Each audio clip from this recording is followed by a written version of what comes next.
আজ সকাল থেকেই মুষলধারে বৃষ্টি পড়ছে। সারাটা দিন ঘরে আটকা পড়ে থেকে একঘেয়েমি লাগছে আমার। বিকেলে কুসুমপুরের মাঠে ফুটবল খেলতে যাওয়া হয় রোজ, কিন্তু আজ আর হলো না। কিছুক্ষণ বইয়ের মধ্যে ডুবে থাকলেও এক কাপ চা খাওয়ার প্রয়োজন বোধ করছি। বাইরে এখনও ঝিরঝিরে বৃষ্টি হচ্ছে। বৃষ্টি কমার অপেক্ষায় বসে আছি। অবশেষে ঠিক রাত 8:30 দিকে বৃষ্টি খানিকটা কমে আসে।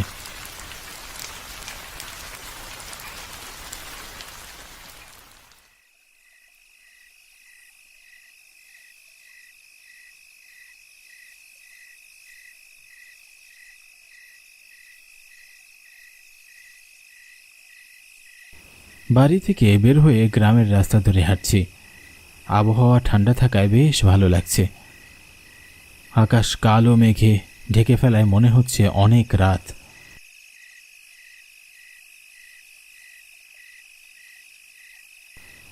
গ্রামের কর্দমাক্ত রাস্তায় হাঁটছি, ভালোও লাগছে বেশ। উদ্দেশ্য হরণ কাকার চায়ের দোকানে যাওয়া। গ্রামের বটতলিতে হরণ কাকার চায়ের দোকান। তার হাতের চা একবার যে খেয়েছে সে বুঝেছে প্রকৃত চা খেতে কেমন স্বাদ। এই গ্রামে আর কোনো চায়ের দোকানের চা আমার ভালো লাগে না, শুধু আমার একার না। এই কুসুমপুরের গ্রামের সবার কাছে হরণ কাকার চায়ের অনেক সুনাম। তাই হরণ কাকার চায়ের দোকানে উপচে পড়া ভিড় সব সময়। বেটা চায়ের সাথে কোনো অমৃত মিশিয়ে দেয় নাকি কে জানে। গ্রামের অন্য সব চায়ের দোকানদারিরা এ নিয়ে হিংসাও করে। বেশ কয়েকবার গোলমিটিং করে হরণ কাকাকে বিভিন্ন ষড়যন্ত্র করে গ্রাম ছাড়া করতে চেয়েছিল, তবে সফল হয়নি। অদ্ভুত কারণে এই গ্রামে এখন চায়ের দোকান খুব কম। আগের চায়ের দোকানিরা এখন চা দোকান রেখে অন্য ব্যবসায় নেমে পড়েছে। অনেকজনকে তো গ্রামে দেখা যায় না। ব্যাপারটা কেমন যেন রহস্যজনক লাগে আমার কাছে। তবে হরণ কাকা লোকটা ভালো মানুষ, সুন্দর ব্যবহার, সবসময় হাসি মুখে থাকলেও সন্ধ্যা হলেই কেমন যেন গম্ভীর হয়ে যায়। তার দোকান খোলা থাকে মধ্যরাত পর্যন্ত। এত রাত অবধি দোকান খোলার রহস্য একবার জানতে চেয়েছিলাম। উত্তরে বলেন, এই গ্রামে কিছু চাকর আছে যাদের জন্য দোকান খোলা রাখতে হয় তাকে।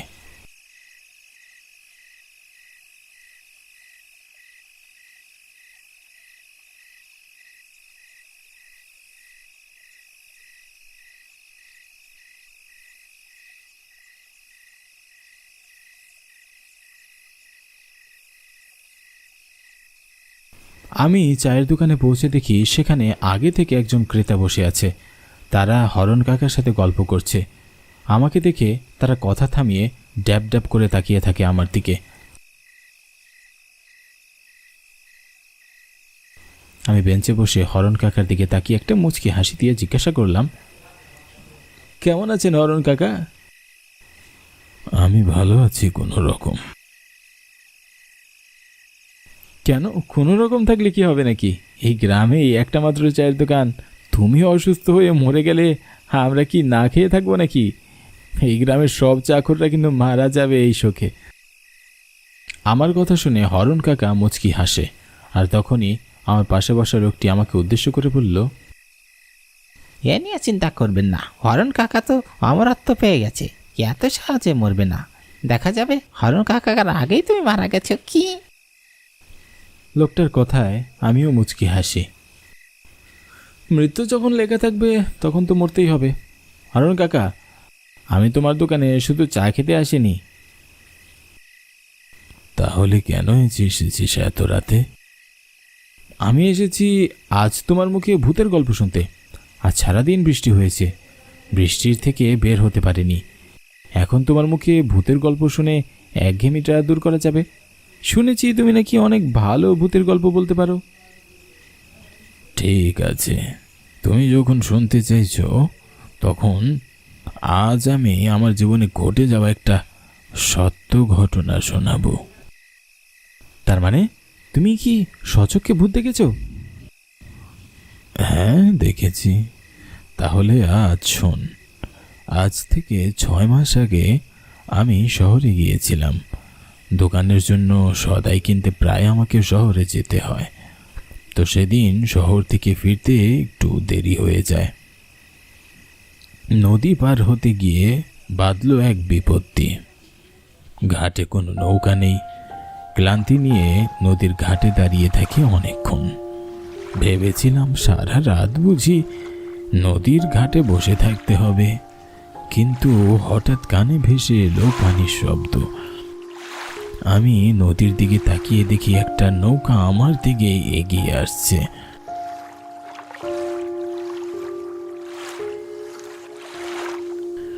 নৌকাটি দেখে আমি খুব খুশি হই। ভাবছিলাম যাক, অবশেষে বাড়ি ফেরা যাবে। আমি নৌকার মাঝিকে উদ্দেশ্য করে বললাম, ও মাঝি, তাড়াতাড়ি আহো, আমারে নিয়ে যাও।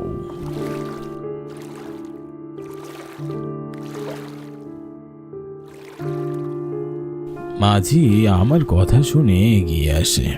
আমি নৌকায় উঠে বসি।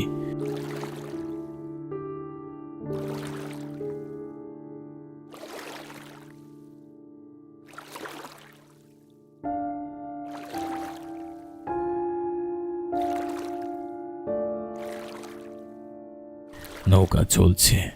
মাঝির দিকে তাকিয়ে আমার কেমন যেন লাগলো।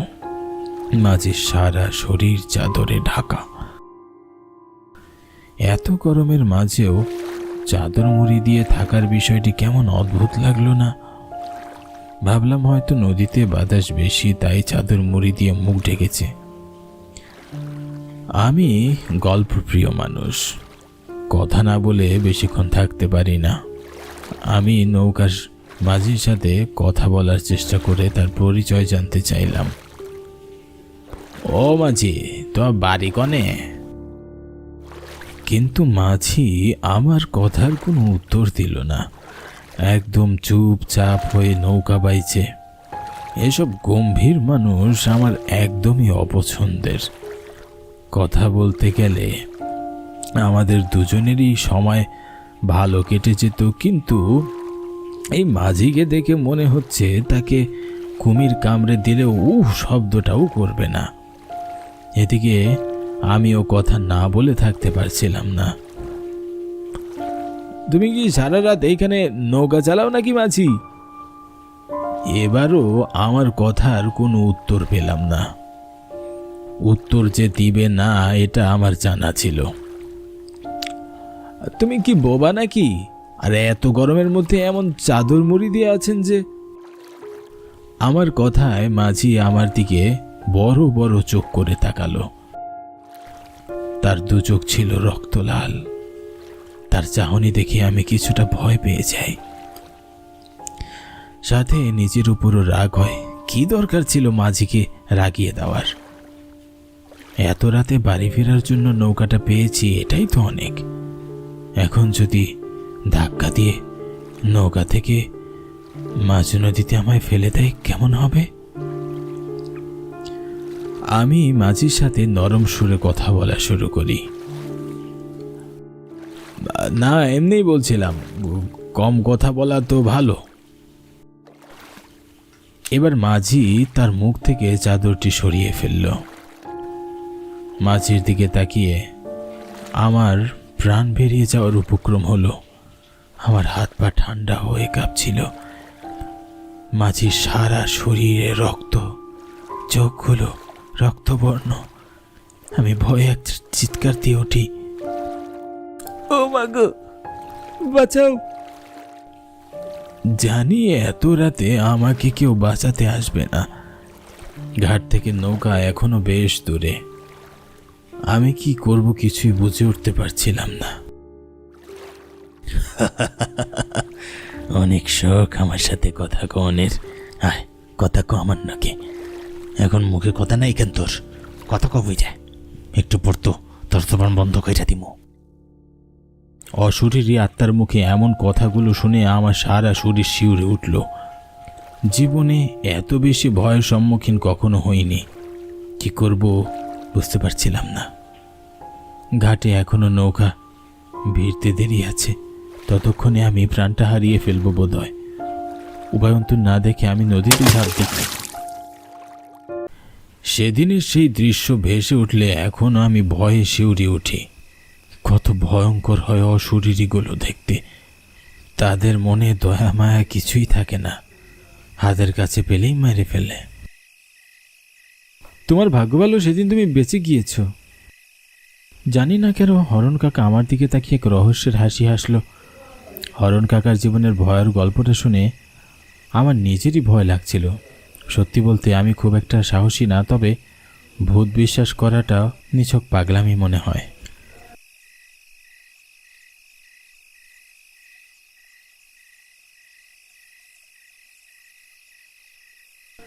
আমি হরণ কাকার থেকে আরও একটা গল্প শুনবো ভাবলাম, কিন্তু অনেক রাত হয়ে গেছে। এত রাতে বাইরে না থাকাই ভালো। মেজাজটা এখন ফুরফুরে আছে। ভাবলাম বাড়ি গিয়ে একটা লম্বা ঘুম দেওয়া যাবে। আজ তাহলে আসি কাকা, তোমার চাটা খেয়ে মনটা জুড়িয়ে গেল। সাবধানে যাস, আর হ্যাঁ, লোকগুলো তোর পিছু নিতে পারে। হরণ কাকার কথায় আমি বেশ অবাক হলাম। এই লোকগুলো কেন আমার পিছু নিতে পারে? তারা কি ছিনতাইকারী নাকি? যদি এমন হয় তাহলে তো এখনই যাওয়া ঠিক হবে না। আমি হরণ কাকাকে জিজ্ঞাসা করলাম, ওই লোকগুলো কেন আমার পিছু নেবে কাকা? আমার আর কিছু বলার ক্ষমতা নেই, যত তাড়াতাড়ি সম্ভব চলে যা। হরণ কাকার কথা অনুযায়ী আমি দোকান থেকে বেরিয়ে হাঁটতে শুরু করলাম।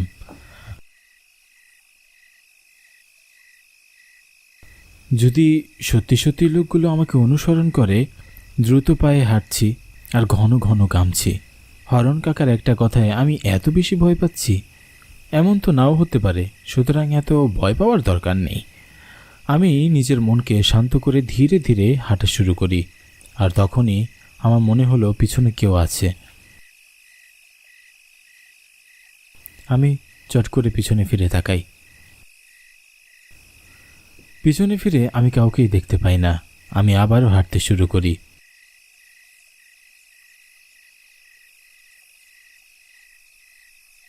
ঝিঝি পোকাদের ডাক মনের ভেতর লাফিয়ে উঠছে। হরণ কাকার কথা যদি সত্যি হয়, তাহলে আজ তো বাড়ি ফিরা হবে না। ছিনতাইকারীরা আমাকে ধরলেও কিছু পাবে না। আমি বাড়ি থেকে বের হওয়ার সময় কিছুই নিয়ে আসিনি, পকেটে শুধুমাত্র 50 টাকা আছে। আবারও পিছনে হাঁটার শব্দ হচ্ছে। আমি এবারও পিছনে ফিরে তাকাই, কিন্তু কাউকেই দেখতে পাই না। অথচ হাঁটার শব্দ পাচ্ছি। নাকি হরণ কাকার ভূতের গল্প শুনে আমার এমন ভুল মনে হচ্ছে? কিছুই বুঝতে পারছি না। আমি যত দ্রুত সম্ভব হাঁটতে থাকি। পিছনে হাঁটার শব্দ এখনো আসছে। এবার আমি চট করে পিছনে ফিরি। তখন দেখি হরণ কাকার চায়ের দোকানের সেই লোক দুইজন। এতক্ষণ তারা আমাকে অনুসরণ করছিল। তাহলে হরণ কাকার কথাই ঠিক, কিন্তু এরা কি চায় আমার কাছে? রাত আনুমানিক 11টা বাজে। আকাশ ঘন কালো মেঘে চেয়ে আছে।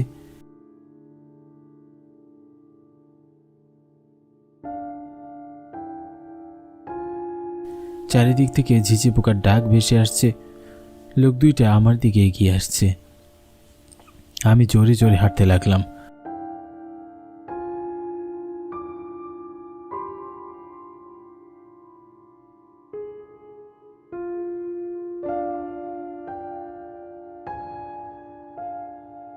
হঠাৎ আবারও পিছনে ফিরে দেখি লোক দুটো আমার পিছনে নেই। আশেপাশে তাকিয়ে দেখি পুরো রাস্তা একদম ফাঁকা, আমি ছাড়া আর কেউ নেই। এমন সময় আমার কাঁধে কারো হাতের স্পর্শ পেলাম। মনে হলো পুরো শরীরের লোম দাঁড়িয়ে গেল। কানের মধ্যে শো শো করে বাজতে লাগলো। এতটাই ভয় পেয়ে গিয়েছিলাম যে বোঝার মতো নয়। আমি ভয়ে পিছনে ফিরে দেখি আমার পিছনে ওই লোক দুজন আছে। আমি তাকাতেই লোক দুটো আমার দিকে তাকিয়ে বিশ্রীভাবে হাসতে লাগলো। কারো হাসি যে এতটা বিশ্রী আর ভয়ঙ্কর হতে পারে জানতাম না।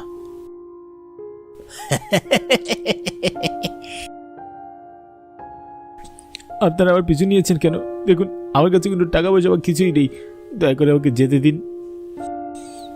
আমাদের তো টাকা পয়সা চাই না, তোকে চাই। তোকে খেয়ে আমাদের রক্তের খোদান বাবা। মানে কি বলছেন আপনারা? দেখতে না দেখতেই লোক দুটো ভয়ঙ্কর রূপ ধারণ করলো। তাদের সুন্দর চেহারা নিমেষে বিভৎস হয়ে গেল। মুখ ঝলসে আছে, চোখ থেকে রক্ত বের হয়ে পড়ছে। আমি ভয়ে একটা চিৎকার দিয়ে দৌড় দিতে থাকি। ছেড়ে দাও, ছেড়ে দাও আমাকে।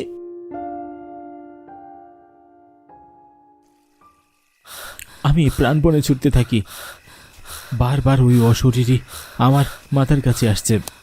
হরণ কাকার আগে আমার মৃত্যু হবে এটা নিচুকে একটা মজার বলেছিল। তাহলে কি সত্যি আজ রাতে আমি এই অশরীর হাতে মারা যাব? ভয় কলিজা শুকিয়ে আসছে। আমি দৌড়াতে দৌড়াতে হাঁপিয়ে উঠি, গলা শুকিয়ে কাঠ হয়ে গেছে। তখনই হরণ কাকা আমার সামনে দাঁড়িয়ে। আমি দৌড়ে তার কাছে যাই।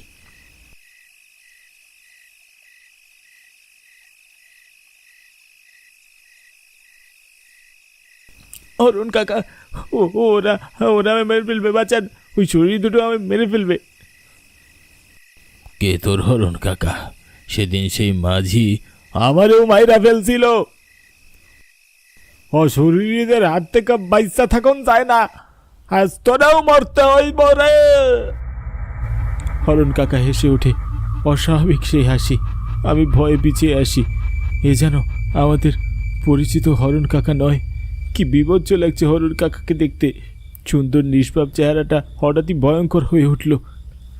ঝলসানো মুখ আর পুরো শরীর রক্তে মাখানো। আমি কি করব কিছুই বুঝে উঠতে পারছিলাম না। দুপাশ থেকে তারা আমার দিকে এগিয়ে আসছে। আমি ভয়ে চোখ বন্ধ করে ফেলি।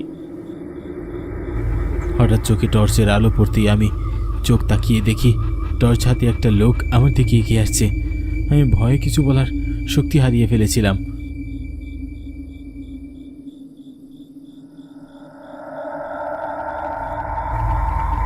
আরে পল্লব, তুই এত রাতে এখানে রাস্তায় মাটিতে বসে কি করছিস? আর তোকে এরকম দেখাচ্ছে কেন? ভালো করে দেখি আমার এক প্রতিবেশী দাদা। আমি তাকে দেখে যেন স্বস্তি পেলাম। এরপরে তাকে সবটা খুলে বললাম। সব কিছু শুনে দাদা বললেন, আরে তুই জানিস না, হরণ কাকা তো গত 2 দিন আগে মারা গিয়েছে। সেদিন সকালে এক জেলে মাছ ধরতে গিয়ে নদীর পাড়ে তার লাশ পেয়েছে। লাশের অবস্থা ভীষণ খারাপ ছিল। দেখে মনে হচ্ছিল কোনো জঙ্গলি জানোয়ার তার শরীরে মাংস ছিঁড়ে খেয়েছে। দাদার কথা শুনে আমার কাছে সব স্পষ্ট হয়ে গেল। এরপরে আমি দাদার প্রতি কৃতজ্ঞতা জানিয়ে চলে আসি।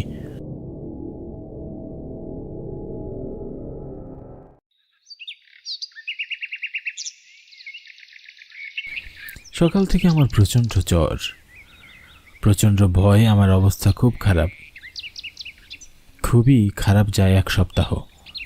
এই ঘটনার পর আমি আর কখনো হরণ কাকার দোকানের দিকে যাইনি।